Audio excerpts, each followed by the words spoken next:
I'm great. How are you? Good health?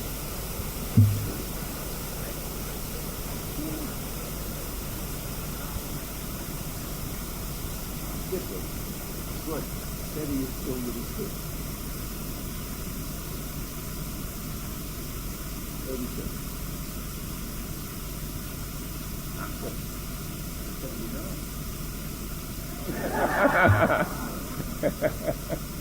79. Ladies and gentlemen, the President of the State of Israel.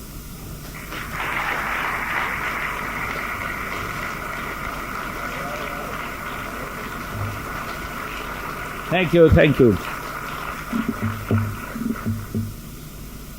Whenever there's a crowd from the United States, I wonder how to start. But I have to start with a little bit of Zionism, which, by the way, is a bit faulty nowadays, as I say, they're celebrating 100 years of Zionism. It's 100 years to the first Congress. Active Zionism started about 25, 30 years prior to that, with the creation of the old settlements like Petah Tikva, Rishon LeZion, Ziona, Gedera, about 20 of them.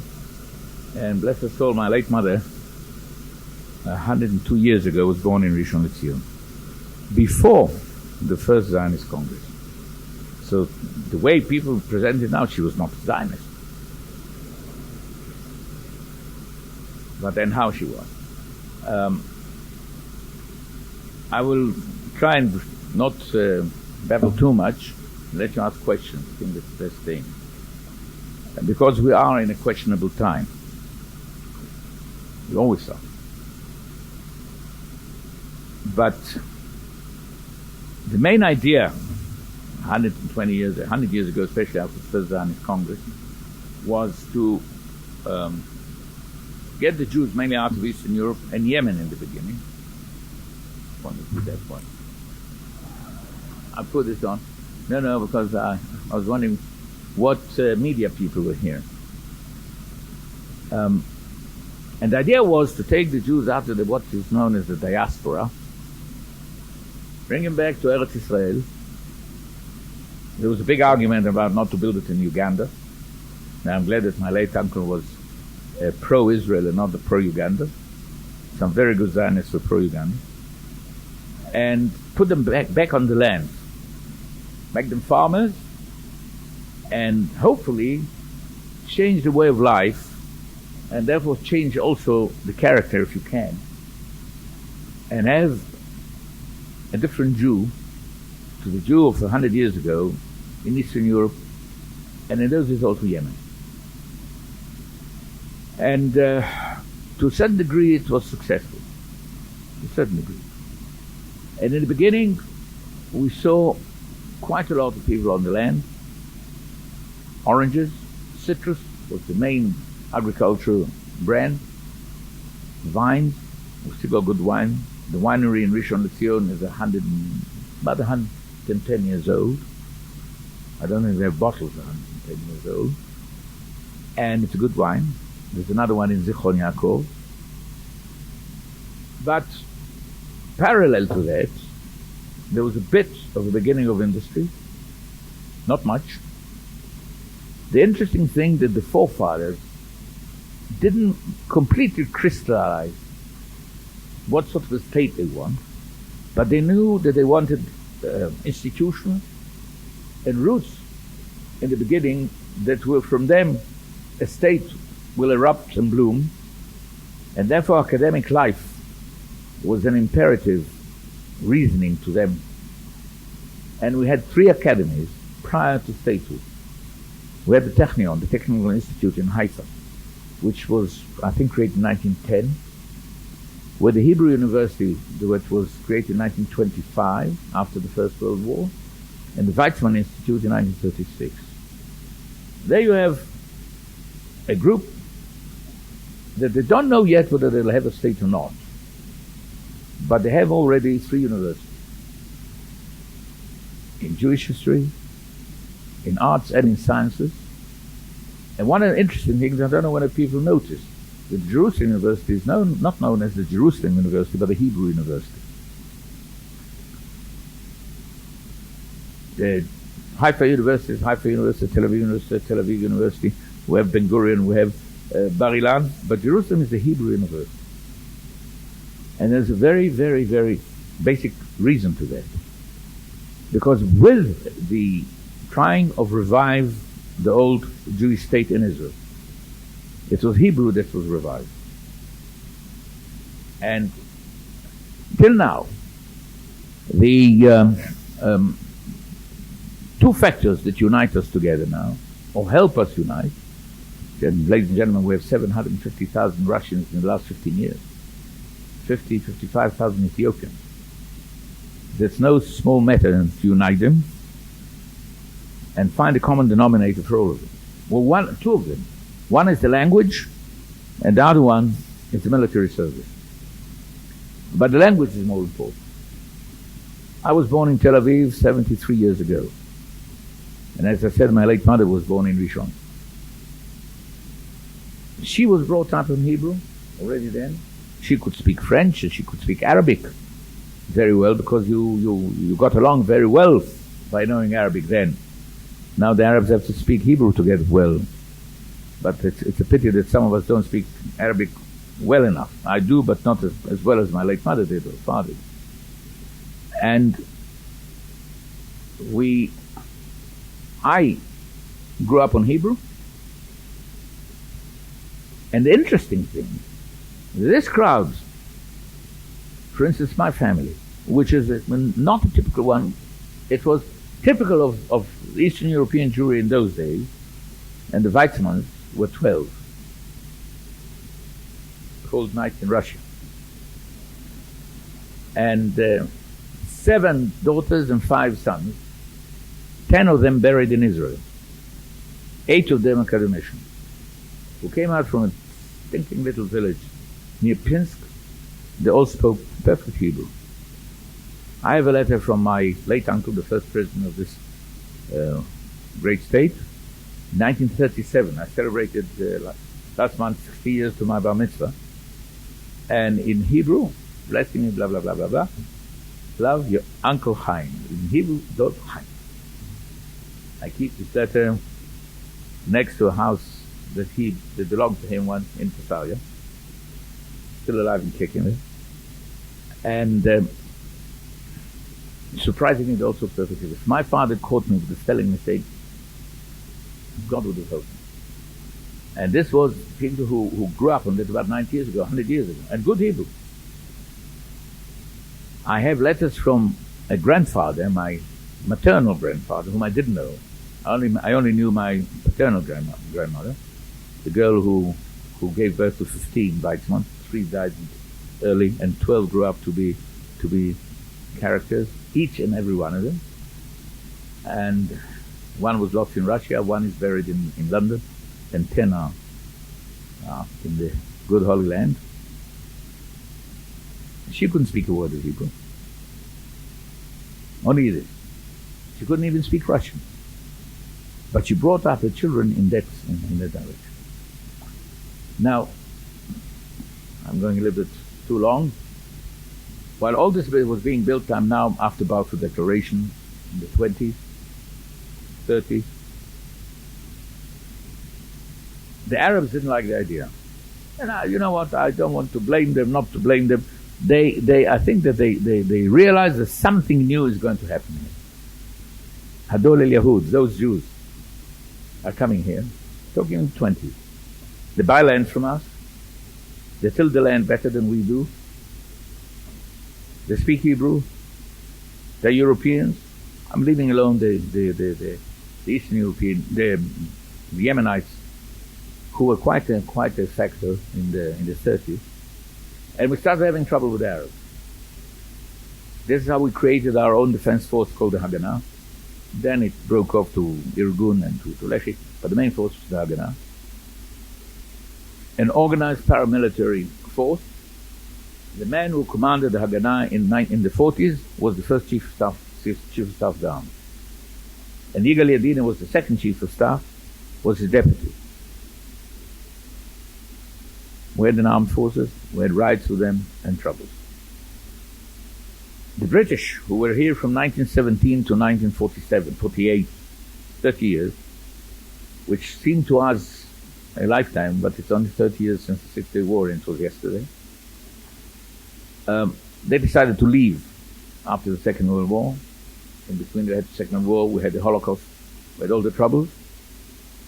But before they left, they had one suggestion that was not accepted by the parties concerned, we and the Palestinians, but became a suggestion by United Nations, meaning partitioning of Palestine. 36 was a commission by the British known as the Lord Peel Commission. And then in 1947, the decision of the United Nations to partition Palestine into a Jewish state and an Arab state. We accepted. And I danced at the early hours of the morning that the world has decided to give us a Jewish state. They refused. And I told Arafat last time, I said, why did you refuse? Well, he excused, he was a young boy then. But all the leaders of those days, in the 40s, and the War of Independence broke out the following morning, 30th of November, 47, and they dragged all the Arab states into it, Egypt, Iraq, Syria, Jordan, Lebanon, and we had the War of Independence, which was the nastiest and the most difficult one we had. We were only a population of 6,000. We lost, of 600,000, we lost 6,000, 1% of the population. What's the population in the United States today? 250? 275. Imagine that you lose in 18 months 275,000. Was it 2 million, 2.7. 2 million, you didn't lose that. Thank God. I don't wish anyone to lose that. In 18 months, you didn't lose that in the World War. And today, if we had a terrible thing like this, we're 4.7 million Jews, we would have lost 47,000 dead. And it's the thing to remember. Here, when I say these things, I have a little bit of a reminder to world Jewry. That if in 1948, 10,000, 5,000, 10,000 American and British soldiers who had fought in the Second World War, 3 years after the end of the war. I don't know how many Jewish soldiers fought in the Second World War, but I bet it's more than 250,000. If 10,000 of them would have come here,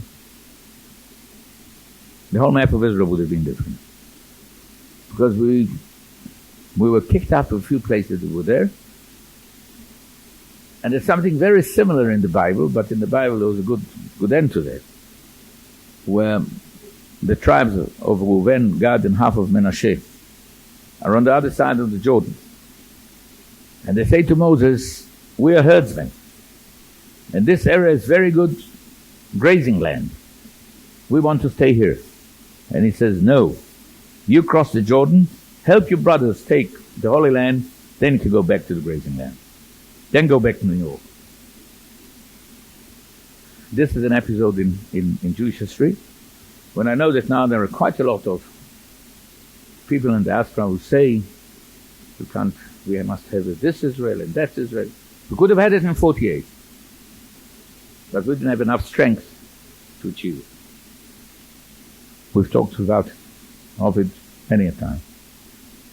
But many things that have happened to us as Jews, if you really dig deep into it, usually it's our fault. Not always, quite often. And now, after almost 50 years, we're going to celebrate 50 years of sovereignty next year. We're 4.7 million Jews here, the second largest congregation of Jews in the world after the United States, with an aliyah that continues at 40,000 a year, with an economy that is $17,000 income per capita. 17. Egypt is 950. Gaza Strip is 1,000. Well, we are now very proud of our high-tech technology. I saw Bill Gates about 2-3 weeks ago. I just switched on television by CNN, and I saw the man in sneakers and an open shirt. He can afford it. I can say he makes $20 million a day. I would go like this for a lesson, $20 million. And standing there was Bill Gates, whom I don't know, praising the brains of Israeli scientists in high-tech in Israel.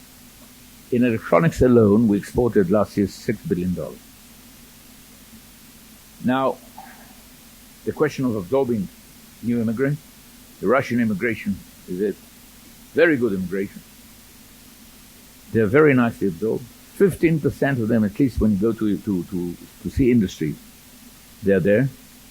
They'll learn Hebrew very fast, 4, 5, 6 years in the country and they speak Hebrew. And they are a great addition to the scientific and to the knowledgeable community of Israel. Ethiopians did not have an opportunity to go to the Moscow, Kiev, or Leningrad University, so they're a different kettle of fish. But we managed. Some of them are being absorbed nicely, mainly through the army. Now, since we did not manage to do what we should have done in 1948, and the Arabs did not accept partition, we're approaching now moments of truth. When both sides realize that neither will get 100% what he wants. We shall not get 100% of what we could have had and what we wanted, and deep inside all of us wanted, and neither will the Arabs. And now when we stop bickering and we sit down and realize this is a fact, we'll sit down and decide on the map, the real estate on the map of the state of Israel, what is theirs and what is ours. Considering security, considering economy, considering water, and all this in the heavens too. I think this is approaching what I'm predicting. If the Prime Minister in the last month starts talking about the Alon plan, which is definitely not 100% Western Bank, and my good friend Sharon draws the defense map, with not the whole of the Western Bank, you should come out openly and say, boys and girls, we don't have 100%, you will not have 100%, let's sit down, talk Turkey and see what we do have, what we don't have. If we don't find a solution, we're in trouble. Because the last thing we need now is the balloon going up again, troubles with the Palestinians, bad relationship with Egypt, which has been in peace with us for 18 years. You can say it's a cold piece, it's a lukewarm piece, it's a yellow piece, it's a green piece, but we don't have 2 divisions in the Sinai like we used to keep them. We don't have 2 squadrons of jet fighters there. The straits are open, the Suez Canal is open, El Al is flying to Cairo. I only this morning phoned a friend of mine, the former Prime Minister of Egypt, who came here in 1977 with Sadat, to congratulate him. Tomorrow is the Independence Day of Egypt. He said, sorry, today I'm going tonight to the Egyptian ambassador. I spoke to him by simply dialing to Cairo. That's a thing we never dreamt of in the 60s. And we have to appreciate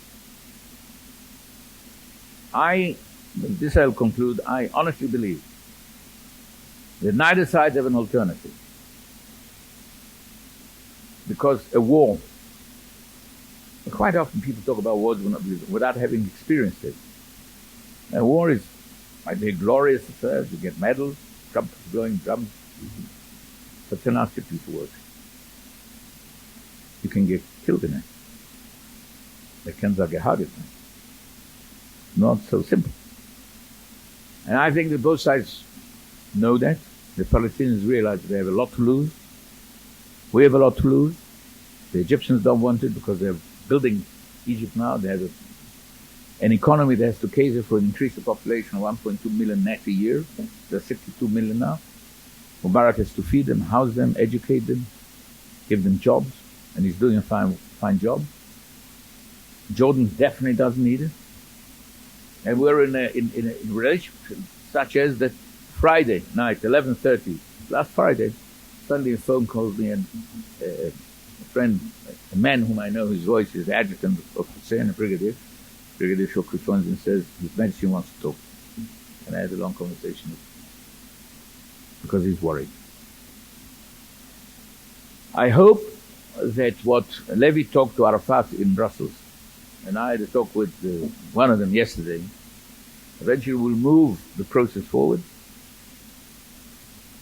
which is not easy, and that eventually we have to come to peace with the Arab world, because this is what will keep the economy going.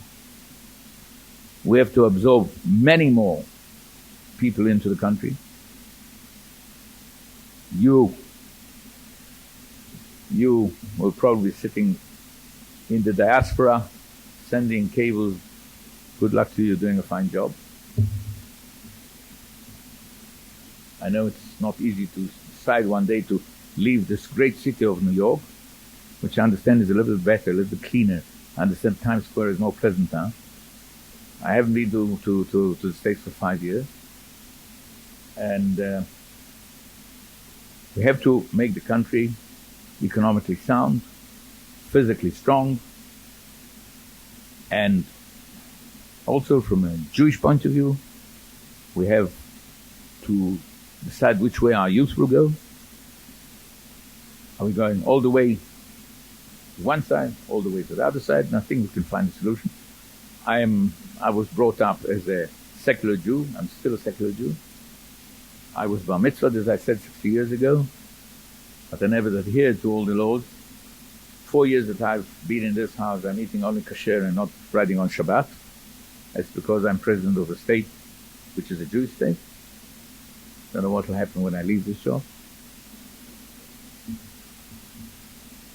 And we have a few problems too. So we have now a native country with problems and discussions and arguments, and you read the papers, your head spins. But it's not as bad as it says. It's not as good as it should be. Questions?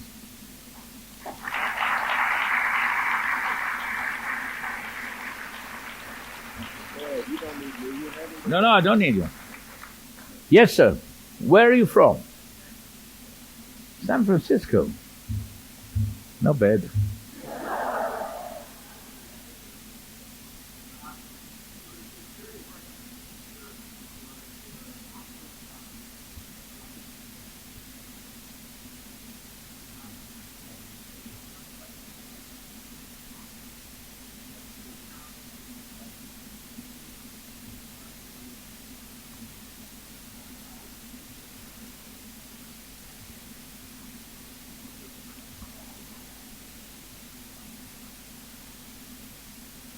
Tell me, were we ever united? Only the kingdom of David and Solomon was a united kingdom. After old Solomon died, it split to Judah and Shomron. The kingdom of Shomron, kingdom of Judah. All in the Bible. And we are characters. No sooner did old Moses get out of Egypt, started crying, why the hell did you do that to us? The old golden calf went upstairs, and you know the story. It doesn't mean it's justified, because we hope, at least I hope, that Zionism will change. Now, democracy is the antithesis to unity. Because in democracy you have parties. Leave alone religion. Thank God in America you've only got two. Unless Ross Perot pops up from time to time. Blows away $30 million, stupid man.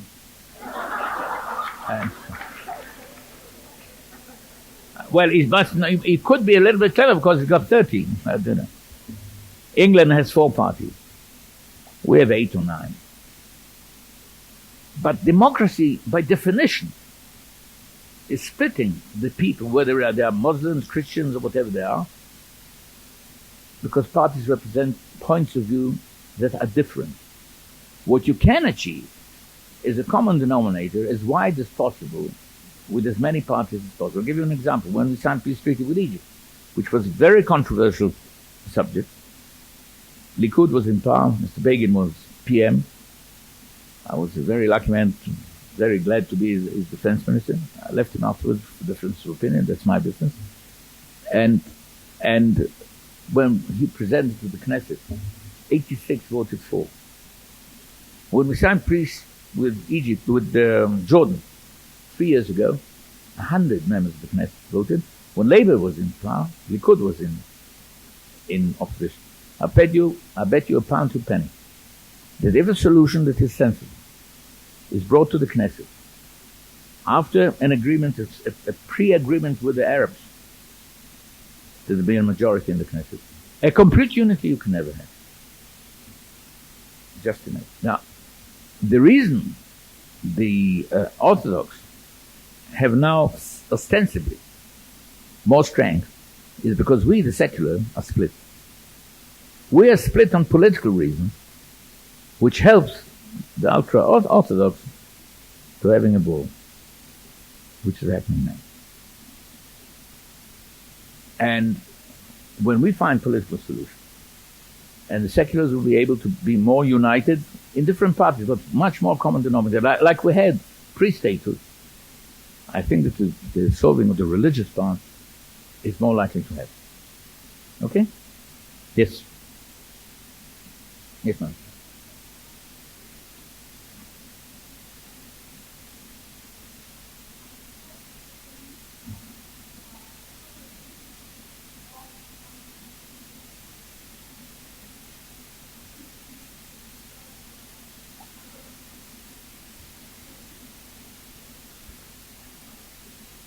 First of all, we're in the state of Israel. We're in Palestine.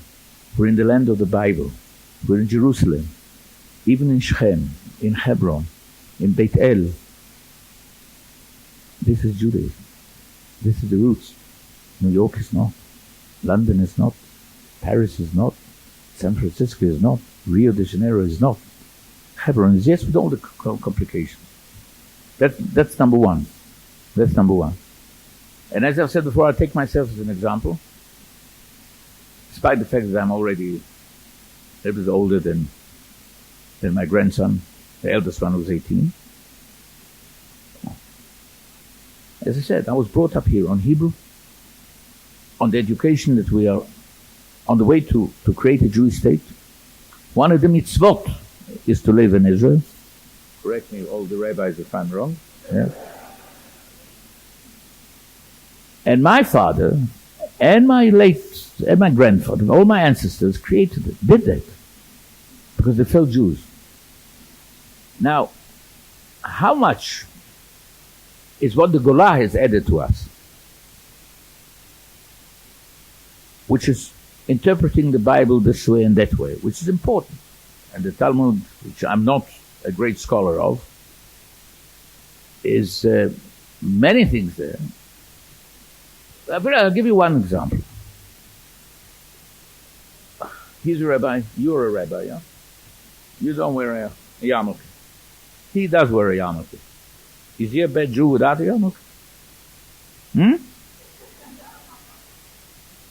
Where did this law or custom of not being barehead come from? It's not in the Bible. Can anyone enlighten me where it came from? And I'm sure that most people will tell you it came from the Galut, from influence of the Goy. They are without, we are with. And I haven't seen anywhere a law that says that we have to cover our head. Enlighten me if there is a law. A custom is not a law. Minhag is not a law. And thou shalt not eat pig. And you shall do this and not do that is in the Bible. And I was brought up that way. And living in Israel, and adhering to some tradition, not only going with all the... I see in Jerusalem is and I don't want to sound as if I'm anti. They're all dressed like Eastern Europe. What is a shtreimel? Where did the shtreimel come from? What? It was cold in Russia. It's cold in Russia. In Jerusalem, it's probably 32 degrees blowing outside. And that's not a joke, because this is now religion. I'm sorry. I respect them. I'm with them. If they think this way, I will not fight them. But that's not my duty. And I can give you a few others. Did I answer you, my lady? You're welcome. Yes.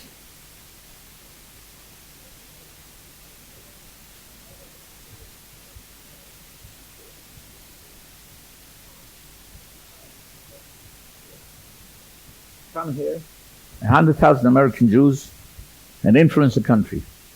If you want to have laws changed here, and I'm all for it, come here and live.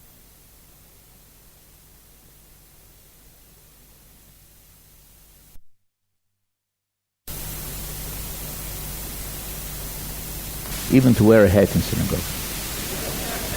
Okay? Yes. From where? Brooklyn. Where's that? Yes.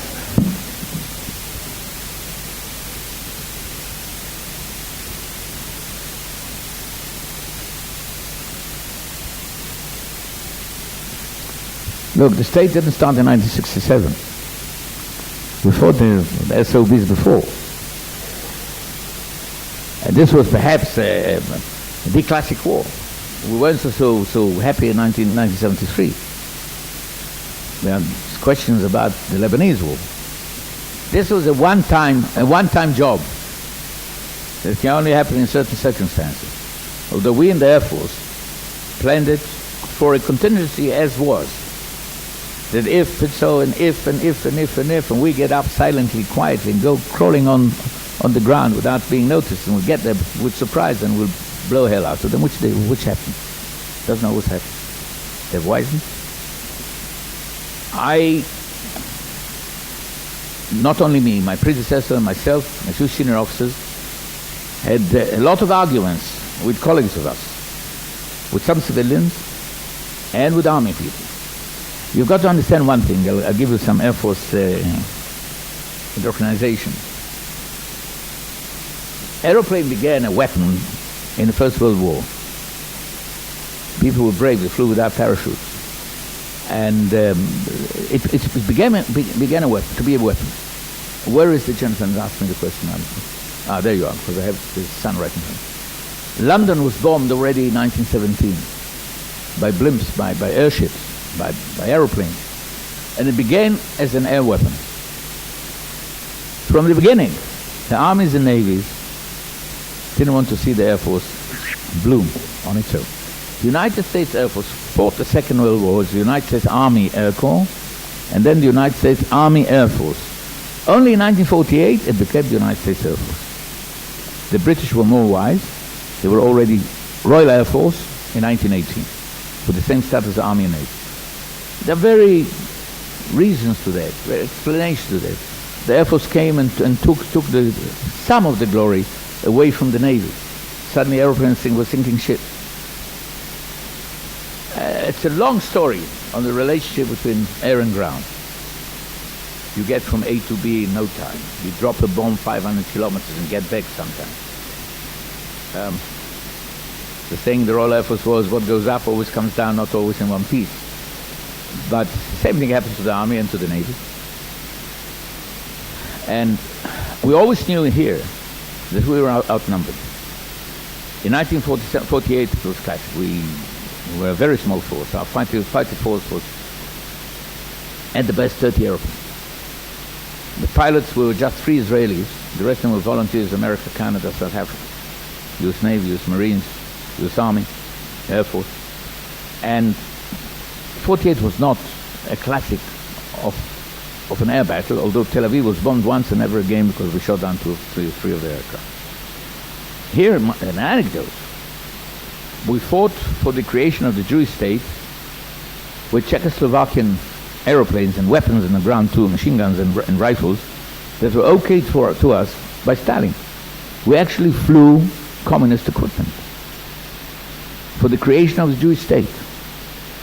When you study what was the thinking in the Kremlin there, they thought we were fighting against British imperialism.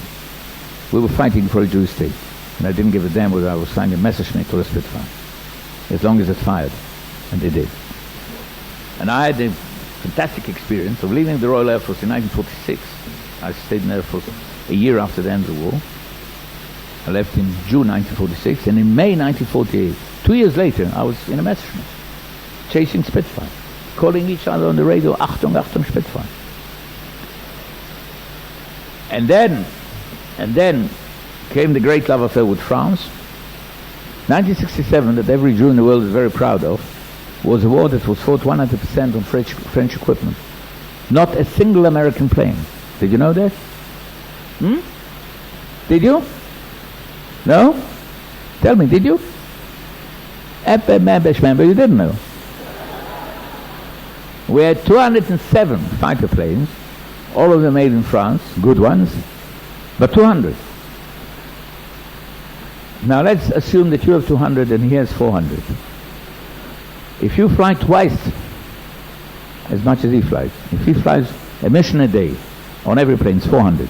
You fly 2 missions on an aeroplane and a pilot, you fly 400. And if you even do better than that, you can fly 1,000. Therefore, our Air Force was trained by my predecessor and myself for the pilots to be able to fly more than 1 mission a day. Actually, in the Six-Day War, they flew 2, some of them 3. In the October War, when we were hard up, some of them flew 4 and 5. My son-in-law was a captain in the October War. He flew 50 missions in 3 weeks. And he was not the only one. He was not unique. Later on, he had a ball because he was one of the 8 who flew to the atomic reactor and blew it up as a young captain. Come here and have your son fly here in the Air Force. It's better than applauding.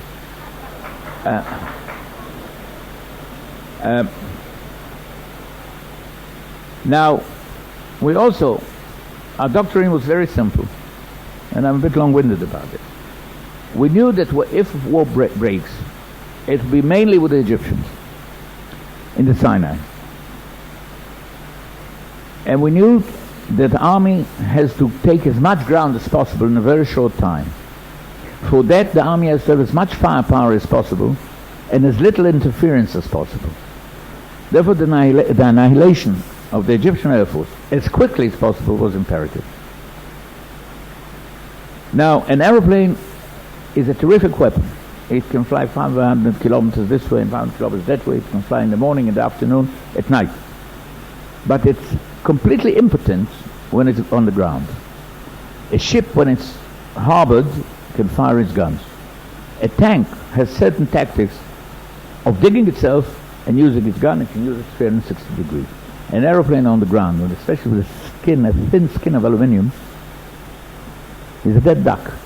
Therefore, catch him on the ground in surprise, you've got the upper hand.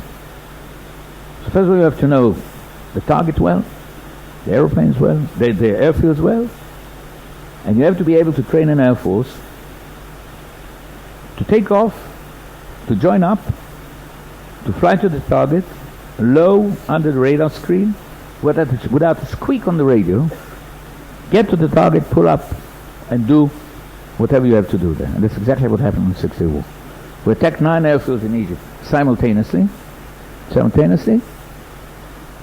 We took off from 3 airfields. 1 squadron took off from Lod, but basically 3 fighter wings. Took off, joined up, formated, low on the deck, right down on the deck, to 9 targets. On the target, up, booms down. Everyone did his job. Took about 3, 4, 5 minutes for an aeroplane, even less than that. And we destroyed in the first shot, I can't tell you how many, but at least 70, 80, 90 aeroplanes on the ground. Then the second wave and the third wave before they woke up, and by the time they woke up, they had no aeroplanes. And in 6 days, we destroyed all over the Middle East 400 planes. So when this happened, and I took part in an Air Force that from the beginning, we started on Piper Cubs. Then I switched over to communist planes, then to French planes, etc. And the Six-Day War was with French plane. My last time I flew action was in 56, in the 56 campaign. As we used to say in the Royal Air Force, I fired in anger. In 67 I was a big knob already, so you don't fly. And you sit and listen.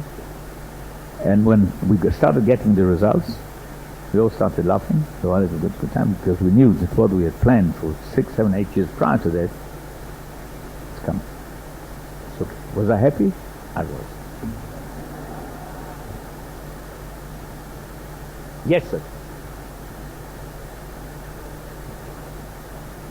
Another one. Yes?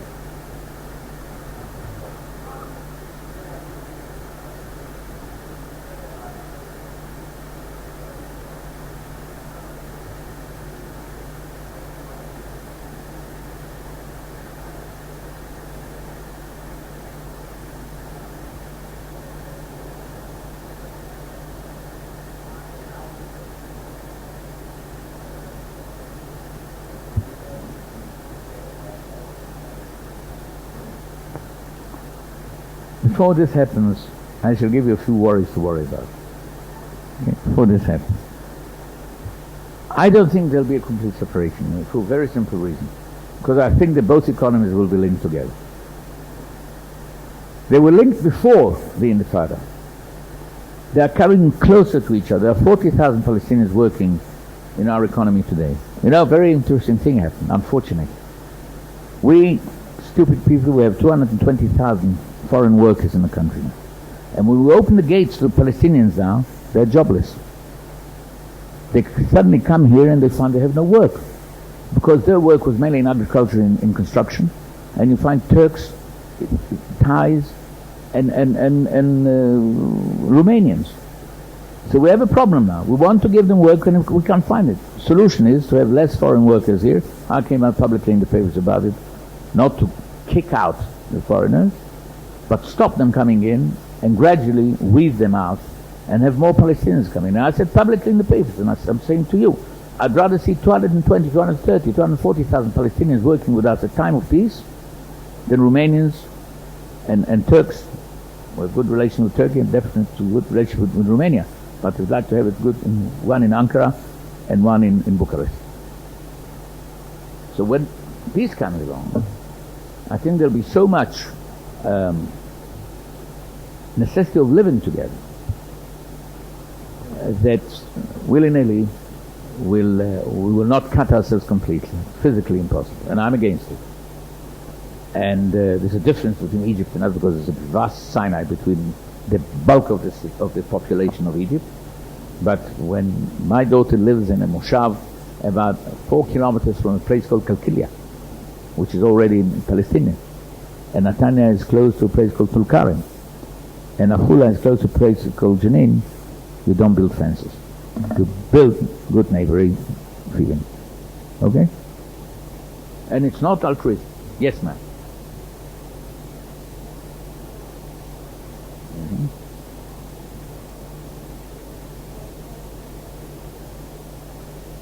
Mm-hmm.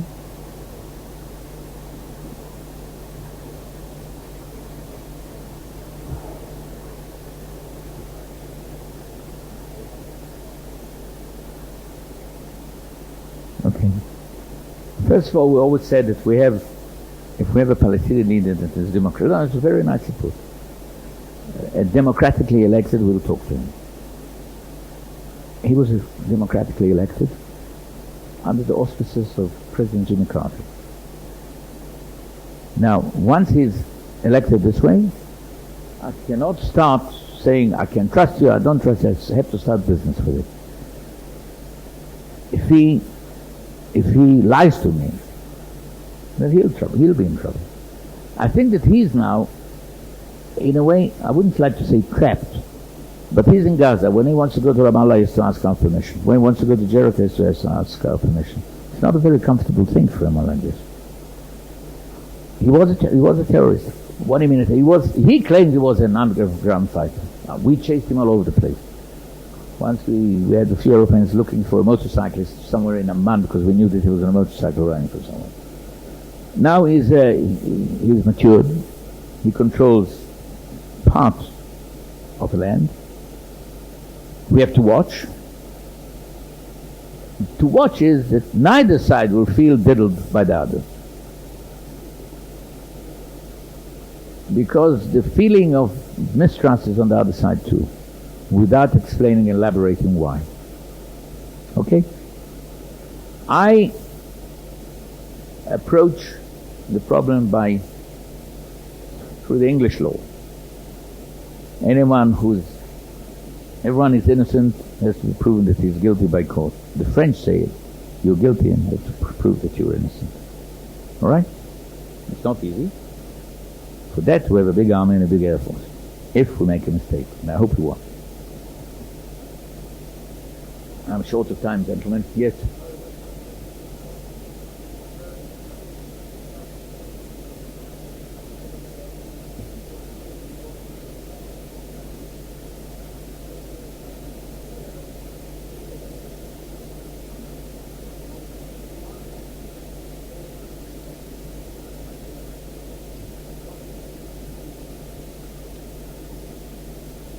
For me, it's a very difficult question to answer. Because the days of, for instance, my old uncle going to Truman and asking him to vote in the UN for a Jewish state, I wouldn't say completely over, but they're not in the same magnitude as they were in 1947. There's a beautiful book about Truman by a man called David McCullough. 900 pages, if you have patience to read it. So it's a masterpiece. Anyone read it? And there's a description how the Jewish friend of Truman, what was his name, his haberdasher colleague, Eddie Jacob, comes to him to the White House and before the voting in Parliament, in UN, and tells him, Mr. President, you admire President Jefferson, here you have, let's take you on the table. And Truman is sitting with his back to this gentleman, looking at the garden. And he tells him, and I admire one man called Weizmann. He's in the Waldorf Astoria, waiting now impatiently for the voting. I came here to speak for him. I would like you to see him. And he jabber and suddenly Truman says, okay, you bald-headed son of a bitch, you've got it. This is in a way how the voting ended, according to that book. He was bald-headed, and he wasn't such a son of a bitch. But things have changed. We have a government, we have a parliament, we have embassies, and in many respects, politically, we should look after ourselves. And we do. I once angered an APEC gentleman, I don't know who it was, by asking him, tell me, who needs whom more?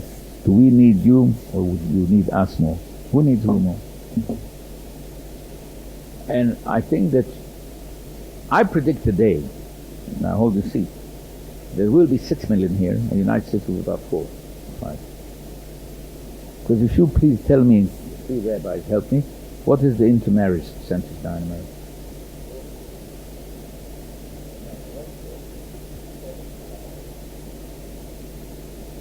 Gleich mal getroffen, you know. Now, by simple arithmetics, we're going down.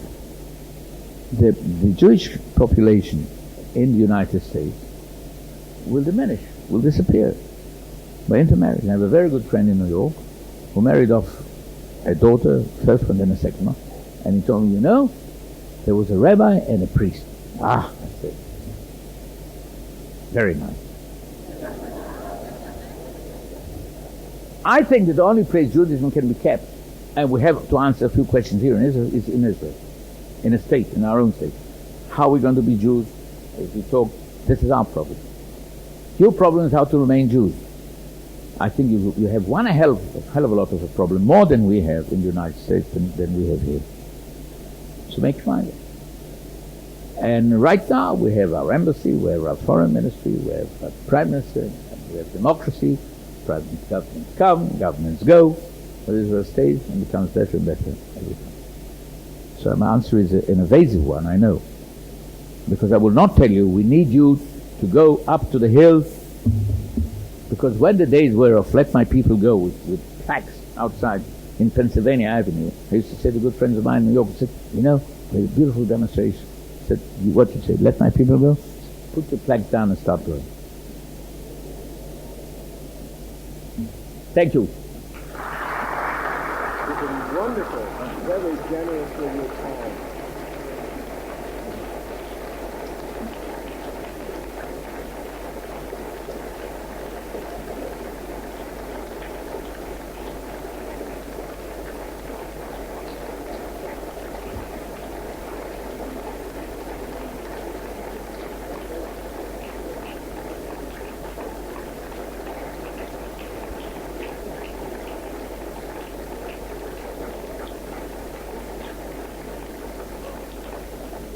You know, we have a saying in Jewish tradition that from Moses to Moses, there's no one like Moses. And I relate this from Weizmann to Weizmann, the first president to the 7th president. There's nobody like Weizmann. And I don't know whether the 15th president will be a descendant of the 1st and the 7th. But anyhow, he was very generous with his time and with his straightforward